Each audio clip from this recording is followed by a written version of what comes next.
ત્યારે વડાપ્રધાનની ગુજરાત મુલાકાત પર વધુ જાણકારી આપી રહ્યા છે અમારા સંવાદદાતાઓ ઉમિયાધામથી અત્યારે જોડાઈ ગયા છે હાર્દિક ભટ્ટ અને સિવિલ હોસ્પિટલથી જોડાઈ ગયા છે જિગ્નેશ પટેલ। હાર્દિક, સૌથી પહેલા આપની પાસે આવવા માંગીશ, વડાપ્રધાન ઉમિયાધામ પહોંચશે અને ત્યાં મહાભૂમિપૂજનના કાર્યક્રમમાં તેઓ ભાગ લેશે। કેટલું મહત્વપૂર્ણ બના રહ્યો છે વડાપ્રધાનનો આ કાર્યક્રમ?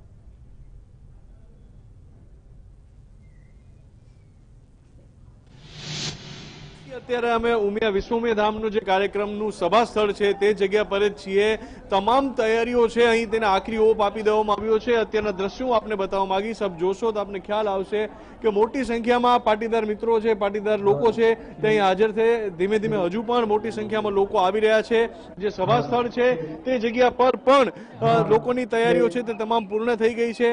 ત્યારબાદ જો રાજકીય રીતે વાત કરવામાં આવે તો આ કાર્યક્રમ એટલા માટે પણ મહત્વનો રહેશે કે ખુદ વડાપ્રધાન નરેન્દ્ર મોદી અહીં આવી રહ્યા છે અને પાટીદાર અનામત આંદોલનનું એપી સેન્ટર અથવા તો કહી શકાય કે તેનું ઉદ્ભવ સ્થાન જ ગુજરાત હતું અને ત્યારબાદ અહીં આખી જે રાજકીય ગતિવિધિઓ હતી તે તેજ થઈ અને અનામત આંદોલન છે તેને વેગ મળ્યો હતો રાષ્ટ્રભરમાં। ત્યારબાદ અત્યારે આ રીતના પણ ખૂબ તે મહત્વનું બની રહેશે અને હવે વડાપ્રધાન નરેન્દ્ર મોદી જ્યારે ખુદ પાટીદારના કાર્યક્રમોમાં આવી રહ્યા છે ત્યારે સ્વાભાવિક રીતે જ દરેક લોકોને અપેક્ષા હોય કે અહીં મોદીજી શું બોલશે તેના પર સૌની નજર મંડાયેલી છે। સામાન્ય દ્રશ્યો જે આપ જોઈ રહ્યા છો તે મુખ્ય સભા મંડપના છે, મુખ્ય સ્ટેજના છે, જ્યાંથી નરેન્દ્ર મોદી આવી અને સભાને સંબોધિત કરશે। ત્યારબાદ આગળના જે પણ કાર્યક્રમો છે તે પણ કન્ટિન્યુ થશે। બીજી મહત્વની વાત એ છે કે અહીં આ જે કાર્યક્રમ છે તે જે 360 કરોડના અનુદાન એટલે કે ડોનેશન લઈને કરવામાં આવી રહ્યો છે, જેના માટે તેને 100 કરોડ રૂપિયાનું ડોનેશન છે તે અત્યારે આવી પણ ગયું છે। અહીં જે પણ પાટીદાર સહિતના જે પણ કોમ્યુનિટી છે તેમના માટે પણ અલગ અલગ સુવિધાઓ ઊભી કરવામાં આવશે। શૈક્ષણિક હોય, રાજકીય હોય, આર્થિક હોય, સામાજિક હોય, કોઈ પણ જે પરિસ્થિતિ હોય તેમાં લોકો આગળ વધવા માંગતા હોય, આરોગ્યમાં, શિક્ષણમાં બધા જ જાતના ધર્મના લોકોને, યુવાનોને અહીં ટ્રેનિંગ તેમજ વિવિધ સુવિધાઓ પૂરી પાડવામાં આવશે। બિલકુલ હાર્દિક, અમારા સંવાદદાતા જિગ્નેશ પણ આપણી સાથે જોડાયેલા છે। જિગ્નેશ, જે 1200 બેડની અદ્યતન સુવિધા ધરાવતી સિવિલ હોસ્પિટલનું નવું બિલ્ડિંગ છે તેનું ઉદ્ઘાટન વડાપ્રધાન કરશે। ખાસ હોસ્પિટલની શું વિશેષતા છે અને વડાપ્રધાનનો ત્યાં શું કાર્યક્રમ રહેવાનો છે તે જણાવશો।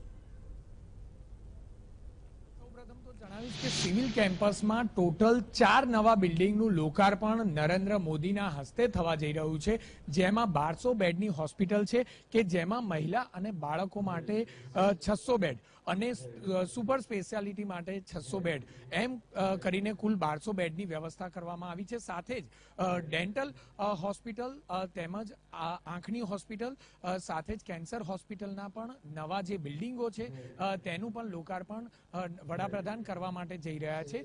આ જ કેમ્પસમાં એટલે કે સિવિલ હોસ્પિટલમાં જાહેર સભા કરવાના છે તે સ્થળ છે આ કે જ્યાં તમામ પ્રકારની તૈયારીઓ થઈ ચૂકી છે।